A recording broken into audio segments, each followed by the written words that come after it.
મોરબી જિલ્લાના આખા જિલ્લાના ખેડૂતો આવેલા છે, મારા બધા મિત્રો આવેલા છે, મારા સ્નેહીજનો આવેલા છે અને યુવાનો આવેલા છે.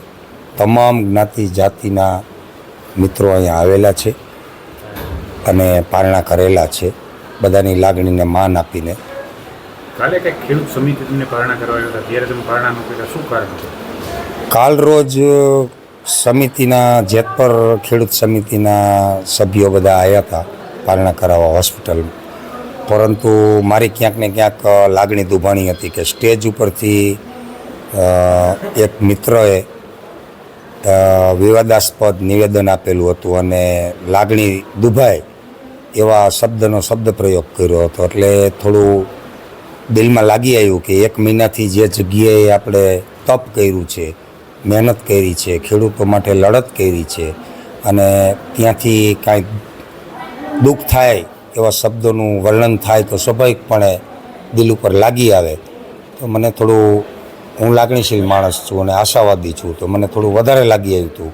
એટલે મેં પારણા કરવાની કાલે ના પાડી હતી. એટલે એ વાદ વિવાદ જે થયા ત્યારબાદ મને ત્યાં વાતાવરણ સમિતિ તરફથી કે થોડું અનકમ્ફર્ટેબલ લાગતું હતું. એટલે મેં સ્વૈચ્છિક જ એવો નિર્ણય લઈ લીધો હતો કે હું અહીંથી આ સ્ટેજ છોડી દઉં અને જેથી કરીને ખેડૂત છાવણી જે છે એને ક્યાંય છાંટા ના ઉડે એવા હેતુથી મેં છાવણી સ્વૈચ્છિક રીતે જ છોડેલી હતી. અને ત્યારબાદ હું હોસ્પિટલમાં ઇન્ડોરથી હતો, આઈસીયુમાં, ત્યાંથી મને જનરલ રૂમમાં લેવામાં આવ્યો. એટલે આમરણાંત ઉપવાસ મારા રેગ્યુલર ચાલુ હતા. એ મારી સાથે ચર્ચા કરવા આવ્યા હતા કે નિલેશભાઈ આવું મીડિયાના માધ્યમથી મેસેજ મળ્યા છે, તો તમારું શું કહેવાનું થાય છે? એટલે આર્ગ્યુમેન્ટ કરી હતી, એકબીજા ચર્ચા કરી હતી. પરંતુ હું પહેલેથી જ કન્વિન્સ હતો કે મારા હિસાબે, હું પહેલેથી મારું એ જીવન છે કે મારા હિસાબે સામેની વ્યક્તિને તકલીફ આપતો નથી. તો આ તો ખેડૂતોનો પ્રશ્ન હતો, હજારો નહીં, લાખો નહીં, પણ કરોડો ખેડૂતોની આશા લઈને અને એની હું આગેવાની લઈને જ્યારે નીકળો હોય તો મારે મેચ્યોર રહેવું પડે કે ભાઈ મારા હિસાબે જો ક્યાંય તકલીફ થતી હોય તો મારે ખસી જવામાં હિતાવહ છે. સારી બાબત કહેવાય. હું તો પહેલેથી ખેડૂતો માટે લડું છું. દિલ્હી ટીકરી બોર્ડરે પણ 4.5 મહિના રોકાયેલો છું. 2.5 વર્ષ દિલ્હીમાં પણ આંદોલન કરેલું છે. અહીંયા જેતપર છાવણી હતી એમાં પહેલા દિવસથી જોડાયેલો છું અને તન મન ને ધનથી જોડાયેલો છું, સ્વૈચ્છિક, કે જેતપરમાં મારું કશું જ નથી. છતાંય હું જેતપરમાં દિલથી જોડાયેલો હતો અને એક રામની ખિસકોલી બનીને જે એક આંદોલનમાં ભૂમિકા ભજવવી પડે એવી મેં વફાદારીથી નિષ્ઠાપૂર્ણ ભૂમિકા ભજવી છે.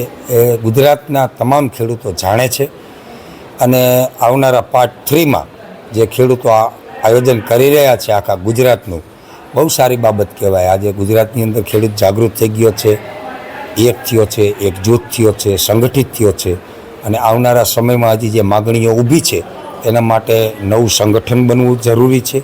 18 વરણ, તમામ જ્ઞાતિ જાતિ ધર્મ સંપ્રદાયનું એક મજબૂત સંગઠન બનવું જોઈએ, બિનરાજકીય, અને એમાં લીડરો એવા હોવા જોઈએ કે નીડર હોવા જોઈએ મારા જેવા, જે જાંબાજ હોય, કોઈના બાપથી ડરે નહીં, સરકાર સામે, સલ્તનત સામે આંખ ઊંચી કરીને અવાજ કરી શકે.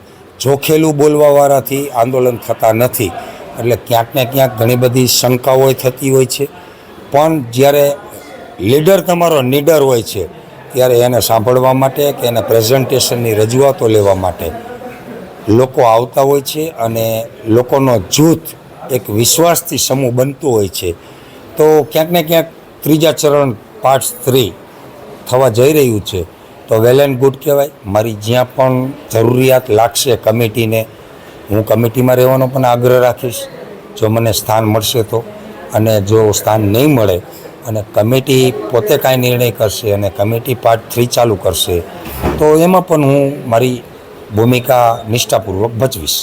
દૃષ્ટિએ પહેલા દિવસથી જ ક્યાંક ને ક્યાંક જોખીને બોલવું, સરકારનો વિરોધ નહીં કરવો, નેતાઓનો વિરોધ નહીં કરવો, આ બધા સૂચનો ક્યાંક ને ક્યાંક એવું દર્શાવે છે કે કોઈના ડાયરેક્શન નીચે અથવા તો કોઈનું કીધું કરીને અથવા તો કોઈને બદનામ ન કરવા એવા હેતુથી જ ખાલી આપણે આંદોલન કરવું અને આપણી માગણીઓ ખાલી લઈને મૌન થઈને માર્મિક ભાષામાં બોલવું. તો આંદોલનની વ્યાખ્યા જે હોય છે કે આંદોલન અસરકારક થાય એને આંદોલન કહેવાય. હું તો ચંદ્રશેખર આઝાદનો વીર ભગતસિંહનો દીવાનો છું, એટલે મને એ બધું મીઠું મીઠું રાજનીતિની ભાષા બોલતા ન આવડે. કોઈ જેના ડાયરેક્શન નીચે તમે કેના ઉપર તમે જે લોકોએ આંદોલન તોડવાના પ્રયાસો કર્યા છે, જે લોકોએ મને અહીંયાથી ઉઠાવવાના પ્રયત્નો કર્યા છે, ઉઠાડવા માટેના કારસાઓ રચ્યા છે, આપ સૌ મીડિયા મિત્રો પણ જાણો છો કે નિલેશ એરવાડિયા કેમ કરીને આ સ્ટેજ છોડે, નિલેશ એરવાડિયા કેમ કરીને વેચાય, કેમ કરીને દાગી બને, એની લોકો 10-10 દિવસથી રાહ જોતા હતા. અને મને પણ ખબર હતી અને ગુજરાતના ખેડૂતોને પણ ખબર હતી કે નિલેશ એરવાડિયા સ્ટેજ ઉપરથી ઉતરી જશે એટલે 48 કલાક આ સ્ટેજની વેલિડિટી નથી. અને એ જ બન્યું છે કે મારા ઉતરવા પછી 48 કલાકમાં પારણા થયા છે. તો ક્યાંક ને ક્યાંક કોકના ડાયરેક્શન હશે ત્યારે બધું આવશે, સમય થશે ત્યારે બધું વાતતું ગાતું આવશે.